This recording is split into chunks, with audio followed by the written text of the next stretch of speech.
দাদা একটা চা দেবেন তো। দাদা একটা সিগারেট দিবেন তো।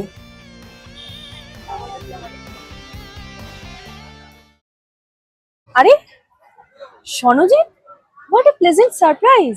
একদিন তোমায় ঘিরে হবে উতলা এত ভাবিনি জীবনে। তারপর তুই এখানে, অনেক বছর পর দেখা হলো, বল কেমন আছিস তুই? এই চলে যাচ্ছে রে, তুই কেমন আছিস বল? আমারও চলছে। চল ওই দিকটাতে ফাঁকা রয়েছে, ওই দিকটাতে যাই। হ্যাঁ চল। তারপর তুই না গ্রামে চলে গিয়েছিলি, কবে এলি এখানে? এই এক সপ্তাহ হলো। এখানে একটা আইটি কোম্পানিতে জব পেয়েছি, তাই কলকাতা আবার শিফট করলাম। আচ্ছা। তারপর বল, তুই এখানে?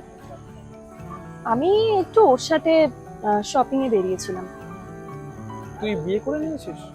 হুম, আসলে বাড়ি থেকে খুব জোর করছিল বিয়ের জন্য, ছেলে দেখা শুরু করেছিল, তাই ওদের আর না করতে পারলাম না রে।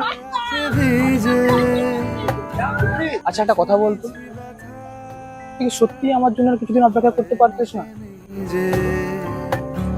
ঝরে যাওয়া পাতা গ্রামে চলে যাওয়ার পর থেকে আমি তোর সাথে আর যোগাযোগই করতে পারিনি।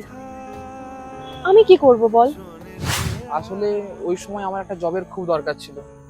আমি ভাবলাম তোর থেকে দূরে গিয়ে যদি জবের জন্য কনসেন্ট্রেট করতে পারি, তাই আমি। কিন্তু তুই বিশ্বাস কর, জব পাওয়ার পরে ফার্স্ট কলটা আমি তোকেই করেছিলাম, কিন্তু তুই রিসিভ করিসনি। আসলে